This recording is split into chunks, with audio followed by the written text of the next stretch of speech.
Friends, இன்னைக்கு நம்ம சேனல்ல சூப்பரான மினி ஜாங்கிரி எப்படி பண்றதுன்னு பார்க்கலாம். இது நம்ம சப்ஸ்கிரைபர் ரிக்வெஸ்ட். அதே நேரத்தில் நம்ம சேனலை பொறுத்த வரைக்கும் ஆர்டிஃபிஷியல் இன்கிரீடியன்ஸ், சோடா உப்பு இதெல்லாம் முடிஞ்ச வரைக்கும் நம்ம அவாய்ட் பண்ணுறோம்.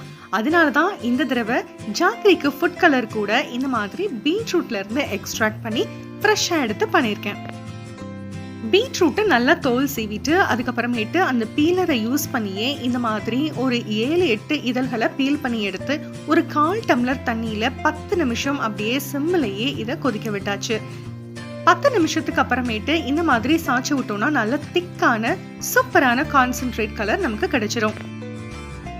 அதுக்கப்புறமா அந்த இதழ்களை மட்டும் எடுத்து நம்ம இந்த மாதிரி மிக்சியில் கொஞ்சமாக தண்ணி சேர்த்து அடிச்சு அதையும் ஃபில்டர் பண்ணி இன்னும் சூப்பரான கான்சென்ட்ரேட் லிக்விட் ரெடி பண்ணிக்கலாம். இப்போ நம்ம உளுந்து ஊற வைக்க போறோம். 1/2 கப் அளவுக்கு நான் உளுந்து எடுத்து ஊற வச்சிருக்கேன். உளுந்து பாத்தீங்கன்னா நம்ம மிக்சியில அரைக்கிறதுனால 2 மணி நேரம் மட்டுமே இதை ஊற வச்சிருக்கேன். ஊற வைக்கிறதுக்கு முன்னாடி உளுந்து ஒரு 2-3 தடவை அலசிட்டு ஊற வைக்கலாம். 2 மணி நேரம் கழிச்சு இதுல தண்ணி கொஞ்சம் கூட இருக்கக்கூடாதுன்றதுக்காக ஒரு 10 நிமிஷம் இந்த மாதிரி ஸ்ட்ரெயினர்ல போட்டு ஸ்ட்ரெயின் பண்ணிட்டு அதுக்கப்புறமேட்டு இதை அரைச்செடுக்க போறோம்.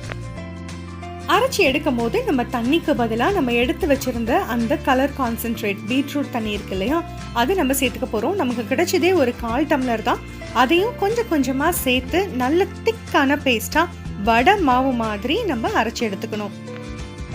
இது நம்ம அரைச்சி எடுத்துட்டு இருக்கும் போது நம்ம என்ன பண்ணலாம் அப்படின்னா சுகர் சிரப் ரெடி பண்ண ஆரம்பிச்சிடலாம். இந்த சர்க்கரை பாகு பார்த்தீங்க அப்படின்னா 1 கப்பு அளவுக்கு நான் சர்க்கரை எடுத்திருக்கேன். 1/2 கப் அளவுக்கு தண்ணி சேர்த்த உடனே அந்த சர்க்கரை மூழ்கிடுச்சு. அதுக்கப்புறமேட்டு சிம்முக்கு கொஞ்சம் அதிகமாக வச்சு 10 நிமிஷம் இந்த மாதிரி கொதிக்க விட்டேன். கொதிக்க விடும் போது 2-3 ஏலக்காயும் சேர்த்து போட்டாச்சு. அப்போ அந்த பாகு நல்ல வாசமாக இருக்கும். ஆஃப் பண்ணதுக்கு அப்புறமேட்டு ஒரு 1/2 டீஸ்பூன் அளவுக்கு ரோஸ் எசன்ஸ் சேர்த்துக்கோங்க.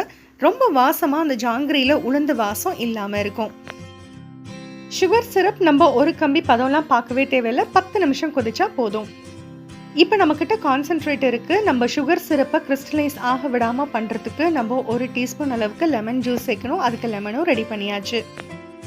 இப்போ நம்மளுடைய மாவு அரைச்சி எடுத்ததுக்கு அப்புறமேட்டு அதோடைய பதம் பார்த்தீங்க அப்படின்னா இந்த மாதிரி தான் இருக்கணும்.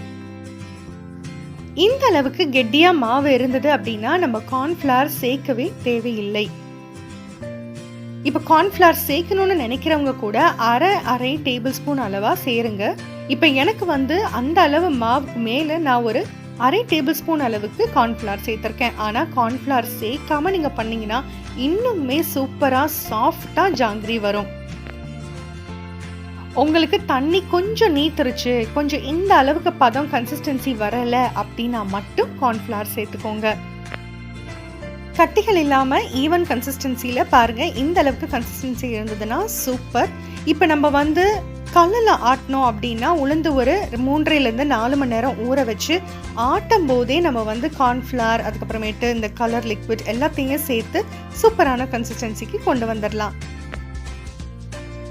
இது பார்த்தீங்க அப்படின்னா ஜாங்கிரி கிளாத் இல்லாததுனால ஒரு பிளாஸ்டிக் கவரில் கார்னரில் இந்த மாதிரி ஓட்டை போட்டுட்டு சின்ன ஓட்டியாக போடுங்க. தேவைன்னா அப்புறம் நம்ம பெருசு பண்ணிக்கலாம். அதுக்குள்ளே மாவை ஃபில் பண்ணியாச்சு. கொஞ்சமாக பைப் பண்ணி பார்த்துக்கோங்க உங்களுடைய அளவு கரெக்டாக இருக்கான்னு. டயமீட்டர் கரெக்டாக இருந்ததுன்னா சூப்பராக ரெடி பண்ணிக்கலாம். இது பாருங்கள், நம்மளோட சுகர் சிரப் இந்த அளவுக்கு நமக்கு கன்சிஸ்டன்சி இருக்கணும். அப்போ தான் நம்ம ஜாங்கிரிகளை உள்ளே எடுத்து போட்டோன்னே அது நல்லா என்ன ஆகும் அப்படின்னா உள்ளே இழுக்கும். இப்போ நம்ம ஒரு டீஸ்பூன் அளவுக்கு என்ன செய்கிறோம் அப்படின்னா லெமன் ஜூஸ் சேர்க்குறோம். அடுப்பை ஆஃப் பண்ணிட்டு தான் லெமன் ஜூஸ் சேர்க்குறோம்.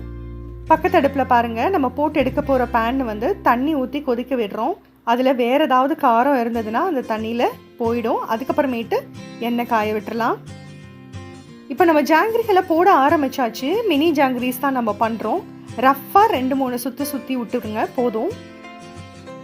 இந்த ஜாங்கிரிகளுக்கு ரொம்ப ரொம்ப முக்கியம் அனல் மீடியம் ஹீட்லேயே வச்சுக்கணும். ரொம்ப ஹையாக போடக்கூடாது. அதே நேரத்தில் இதை சாஃப்டாக எடுக்கணும் அப்படின்னா ஒரு சின்ன ட்ரிக்குங்க. ரொம்ப நேரம் இந்த ஜாங்கிரிகளை வேக விட்டுறாதீங்க. ஒரு சைடு லைட்டாக உங்களுக்கு குக் ஆகிடுச்சுன்னு தெரிஞ்சதுன்னா உடனே அடுத்த சைடை திருப்பி விட்டுருங்க. ரொம்ப மொறுன்னு இதை குக்காக விடக்கூடாது.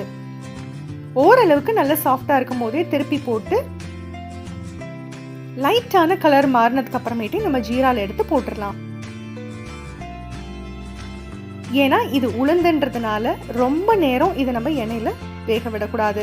அதே நேரத்தில் இன்னொரு முக்கியமான விஷயங்க, கார்ன்ஃப்ளவர் சேர்க்கும் போது நிறைய கார்ன்ஃப்ளவர் நம்ம சேர்த்துட்டாலும் இதோடைய கன்சிஸ்டன்சி வந்து ஹார்ட் ஆயிரும். இப்போ இந்த மாதிரி வடக்குத்தி மாதிரி இது வந்து உடனில் இருக்குது. இது பார்த்தீங்க அப்படின்னா திருப்பி போடுறதுக்கு ரொம்ப யூஸ்ஃபுல்லாக இருக்கும். இல்லைன்னா நீங்கள் ஃபோர்க் யூஸ் பண்ணி கூட திருப்பி போடலாம். இப்போ ஓரளவுக்கு நல்ல கலர் வந்துருச்சு. நம்மளுடைய பாகு பார்த்தீங்க அப்படின்னா மீடியம் ஹீட்டில் இருக்கணும். அது ஆறி போயிருக்கக்கூடாது. நம்ம குலாப் ஜாமுன்ஸ்க்கு பண்ணுற அதே ட்ரிக்கு தான். பாகில் சேர்த்ததுக்கு அப்புறமேட்டு 2 நிமிஷத்துக்கு ஒரு தடவை முன்ன பின்ன திருப்பிக்கோங்க. பாகு வந்து ஆழமான பாத்திரமாக இருந்ததுன்னா திருப்பி விட தேவையில்லை. இப்போ இது பார்த்தீங்கன்னா ரெகுலர் ஜாங்கிரி மாதிரி தான் போட்டேன். பட் ஆனால் என்னுடைய வீடியோ கேமராவோட லொக்கேஷன் சரியில்லைன்றதுனால என்னால் கரெக்டான வீடியோ இது எப்படி போட்டேன்றது எடுக்க முடியல. இப்போ இது பார்த்தீங்கன்னா ஒரு 2 பெரிய ரவுண்டு, அதுக்கு மேலே சின்ன சின்னதாக இந்த மாதிரி சுற்றி விட்டுட்டேன்.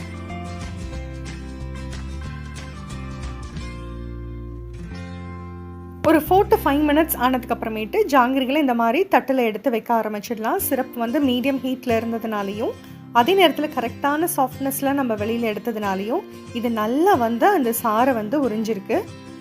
பாருங்கள் எவ்வளோ நல்ல கிளேசிங்கோட சூப்பராக வந்திருக்குன்னு. கலரும் நம்மளோட பீட் கலர் தான், ஆனால் எவ்வளோ அழகாக வந்திருக்கு பார்த்தீங்களா. கடையில் வாங்குற மாதிரி பிரைட் ரெட்டாக கோல்டன் ஆரஞ்சாக சூப்பராக வரலனாலும் ரொம்ப திருப்தியாக ஹெல்தியான ஜாங்கிரிஸ் பண்ணோம் அப்படின்ற ஒரு சாட்டிஸ்ஃபேக்ஷன் இருக்குது. ட்ரை பண்ணி பார்த்துட்டு எப்படி வந்ததுன்ற கமெண்ட்ஸை எனக்கு கண்டிப்பாக ஷேர் பண்ணுங்கள். இந்த சேனலுக்கும் கண்டிப்பாக சப்ஸ்கிரைப் பண்ணுங்கள். தேங்க்யூ.